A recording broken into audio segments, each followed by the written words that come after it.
যিজনে কেতিয়াও ভুল কৰা নাই, তেওঁ কেতিয়াও নতুন চেষ্টা কৰা নাই। জীৱনৰ কিছুমান বিচাৰি ফুৰা প্ৰশ্নৰ উত্তৰ একমাত্ৰ সময়ৰ হাততেই থাকে। সময়ৰ সময় হ'লে সময়ে নিজেই সেই বিচাৰি ফুৰা প্ৰশ্নৰ উত্তৰ তোমাক দিব। বহুবাৰ অসফল হৈও মনোবল অটুট ৰাখি শেষত যি সাফল্য লাভ কৰা হয়, তাৰ সমান সুখ জীৱনত ক'তো নাই। মানুহৰ মন হৈছে এক শক্তিশালী সঁজুলি। ইয়াক ভাল চিন্তাৰে পূৰণ কৰক। কালি যি হৈ গ'ল সেয়া পাহৰিবলৈ সাহস লাগিব। আজিৰ সৈতে যুঁজিবলৈ শক্তি লাগিব আৰু কাইলৈ যি হ'ব ভালেই হ'ব বুলি ভাবিবলৈ ভৰসা লাগিব। নিজস্বতা বজাই ৰাখা, কাৰণ কোনেও তোমাৰ চৰিত্ৰ তোমাতকৈ ভালকৈ নাজানে। টকা পইচাৰে ধনী বহুতেই হ'ব পাৰে, কিন্তু মনৰ ধনী খুব কমেহে হয়। মনটো কোনো ডাষ্টবিন নহয় যে ইয়াত খং, ঘৃণা, ঈৰ্ষা এইবোৰ ৰাখিবলৈ। মনটো হৈছে সুখ, মৰম আৰু কিছুৰ মধুৰ স্মৃতি সযতনে ৰাখিব পৰা এটা বাকচহে। সেয়েহে মনটোক সদায় সুন্দৰকৈ ৰাখক। দেখিব গোটেই পৃথিৱীখনেই আপোনাৰ সুন্দৰ যেন লাগিব। কি যে অদ্ভুত মানুহবোৰ! মানুহ এজন যেতিয়া জীয়াই থাকে তেতিয়া সকলোৱে তেওঁক কন্দুৱাই থাকে, আৰু যেতিয়া মানুহজন মৰি যায় তেতিয়া আকৌ মানুহবোৰে কান্দে। যদি আপুনি সেই কথাবোৰ ভাবি থাকে যিবোৰত আপোনাৰ নিয়ন্ত্ৰণত নাথাকে, তেন্তে আপুনি নিজৰ সময়বোৰক নষ্ট কৰাৰ বাদে একো কৰি থকা নাই।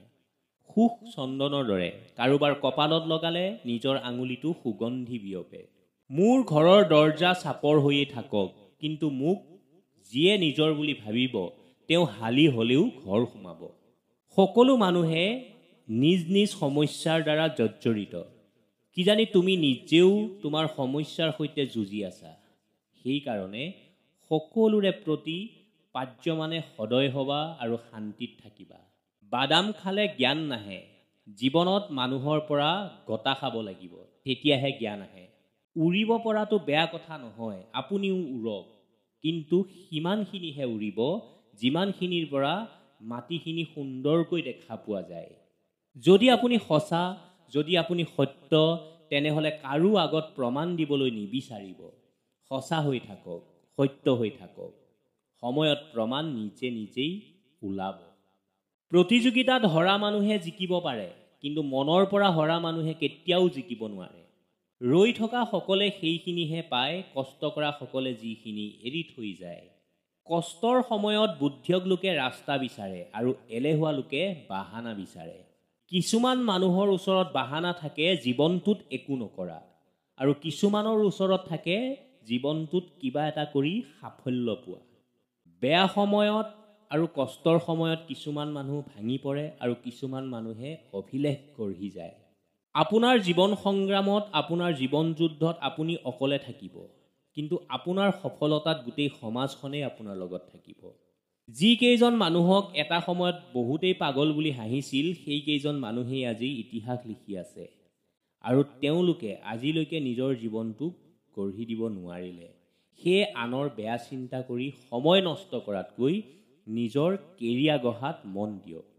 ভাগ্য বদলি হৈ যাব যদি আপোনাৰ জীৱনত কিবা এটা লক্ষ্য আছে, নহ'লে বয়স শেষ হৈ যাব আপোনাৰ ভাগ্যক দুখ দি দি। যাৰ কামৰ ওপৰত বিশ্বাস আছে তেওঁলোকে চাকৰি কৰে, আৰু যাৰ নিজৰ ওপৰত বিশ্বাস আছে তেওঁলোকে ব্যৱসায় কৰে। ভগৱানে কিবা কৰিব বুলি আপুনি ৰৈ নাথাকিব। কি ঠিক ভগৱানে কিজানি আপুনিহে কিবা কৰিব বুলি ৰৈ আছে। যদি আপুনি সেইজন মানুহলৈ ৰৈ আছে যিজন মানুহে আপোনাৰ জীৱন পৰিৱৰ্তন কৰিব, তেনেহ'লে এতিয়াই গৈ এখন আইনাত চাওকগৈ। আপোনাৰ কাৰণে সেইজন মানুহ ৰৈ থকা দেখিব যিজনে আইনাত ৰৈ একেথৰে আপোনালৈ চাই আছে।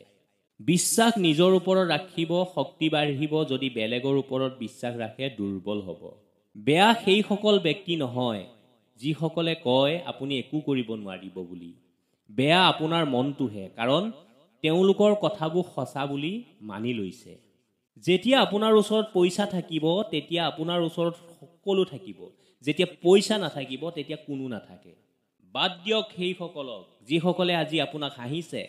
বাদ দিয়ক সেইসকলক যিসকলে আজি আপোনাক হোৱাটছএপত ব্লক কৰি দিছে। বাদ দিয়ক সেইসকলক যিসকলে আজি আপোনাক ফেচবুকতো ব্লক কৰিছে।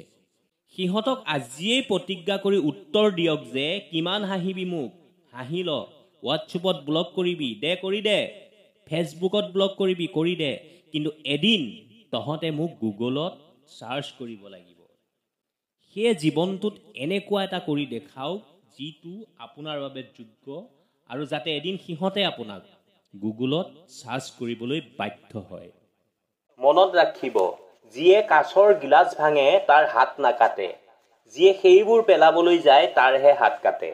মধ্যবিত্ত জীৱন হ'ল কিছু চাহিদা, কিছু অপাপ্তি, কিছু ত্যাগ আৰু অনেক সপোন বুকুত বান্ধি জীয়াই থকা। মিছা কথা ক'বলৈ তীক্ষ্ণ বুদ্ধি লাগে আৰু প্ৰখৰ স্মৃতি শক্তি লাগে, কিন্তু সত্য কথা ক'বলৈ কেৱল সততা লাগে। সেয়ে সঁচা কথা কৈ নিজৰ সততাৰ পৰিচয় দিয়ক। পৃথিৱীৰ সকলোতকৈ মিছা কথা ধৰ্মগ্ৰন্থ চুই আদালতত কোৱা হয় আৰু বেছি সংখ্যক সত্য কথা কোৱা হয় মদ খোৱা ঠাইত হাতত মদৰ গিলাচ লৈ। এটা আখৰেৰে সৃষ্টি শব্দ হ'ল মা, দুটা আখৰে সৃষ্টি শব্দ হ'ল পিতা, তিনিটা আখৰেৰে সৃষ্টি শব্দ হ'ল বিবেক আৰু চাৰিটা আখৰেৰে সৃষ্টি শব্দ হ'ল ভালপোৱা। সদায় এইকেইটা ঠিকে ৰাখিব।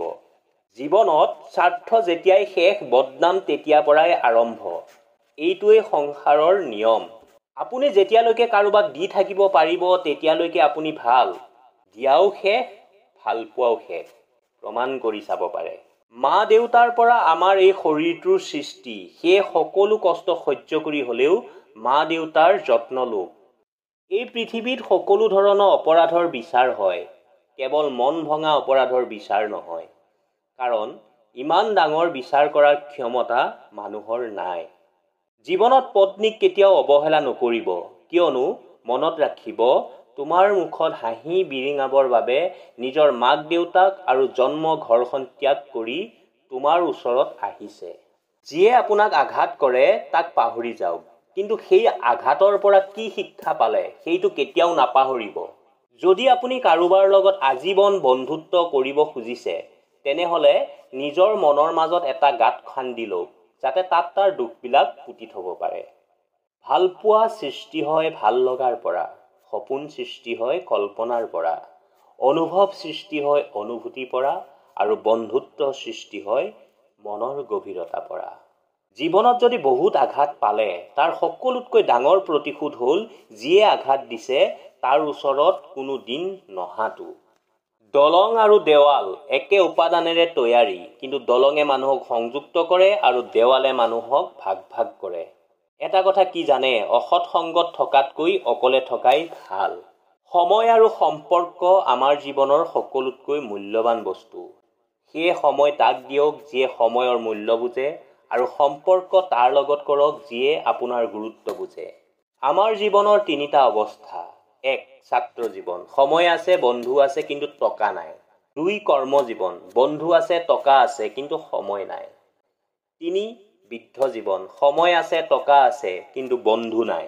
সকলো ছোৱালীয়ে হয়তো স্বামীৰ ওচৰত ৰাণী হৈ থাকিব নোৱাৰে, কিন্তু প্ৰতিজনী ছোৱালীয়ে দেউতাকৰ ওচৰত ৰাজকন্যা হৈ থাকে। পকেট ভাৰী কৰি ধনী হোৱাৰ আগত পকেটৰ তলত থকা হৃদয়খনক ধনী কৰক। আপোনাৰ টকা যদি মানৱ কল্যাণৰ বাবে খৰচ নহয়, সেইটো তেতিয়া মূল্যহীন কাগজৰ বাদে একো নহয়। কিছু মানুহে নিজক লৈ অহংকাৰ কৰে, নিজকে ডাঙৰ বুলি ভাবে, কিন্তু সিহঁতে নাজানে ফুলৰ সৌৰভ আৰু মানুহৰ গৌৰৱ বেছি দিন নাথাকে।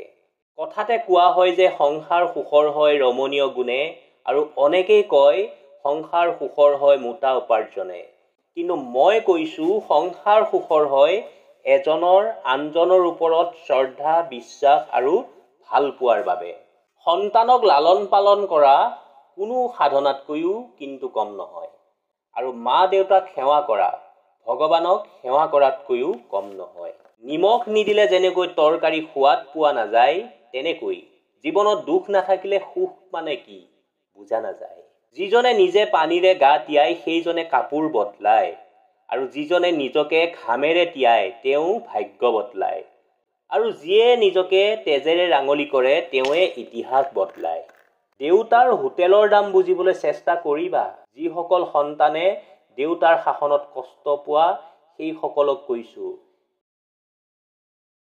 এবাৰ সেই হোটেলৰ পৰা বাহিৰ হোৱা, তেতিয়া বুজিবা এমুঠি ভাতৰ বাবে কিমান কষ্ট কৰিব লগা হয়। সেয়ে মা দেউতা থাকোঁতে তেওঁলোকক উপযুক্ত সন্মান আৰু শ্ৰদ্ধা কৰা। তেওঁলোক হেৰাই গ'লে বুজিবা মা দেউতাৰ দৰে পৃথিৱীত আৰু কোনো নাই। এটা কথা কি জানে, সম্পৰ্ক মমৰ দৰে হোৱা উচিত নহয়, যি আনক জুই লগালে নিজেই ক্ষয় হয়। তাৰ পৰিৱৰ্তে প্ৰকৃত সম্পৰ্ক ইটাৰ দৰে হোৱা উচিত, যাতে কোনোবাই জুই লগালে আৰু শক্তিশালী বেছিহে হয়। এটা তিতা সত্য, কাৰোবাক প্ৰয়োজনতকৈ বেছি দাম দিলে সি বহুত যত্ন সহকাৰে অৱহেলা কৰিবলৈ আৰম্ভ কৰে। আগতে মানুহে মিছা কথা ক'বলৈ ভয় কৰিছিল পাপ হ'ব বুলি, এতিয়া মানুহে সঁচা ক'বলৈ ভয় কৰে বিপদ হ'ব বুলি। সকলোকে কোৱা শুনিছোঁ পৃথিৱী বদলি হৈছে, কিন্তু কি বদলিছে? গছে আগতেও ছাঁ ফুল ফল দিছিল, এতিয়াও দিয়ে, আগলৈকো দিব। সাগৰৰ বুকুত জোৱাৰ উঠিছিল, এতিয়াও উঠে। সূৰ্য আগতেও পূবত উদয় হৈছিল আৰু পশ্চিমত অস্ত গৈছিল, এতিয়াও সেইটো হয়। আচলতে কি জানে, পৃথিৱীখন বদলি হোৱা নাই, বদলি হৈছে মানুহ আৰু তাৰ মানসিকতা। পৃথিৱী আগৰ দৰেই আছে।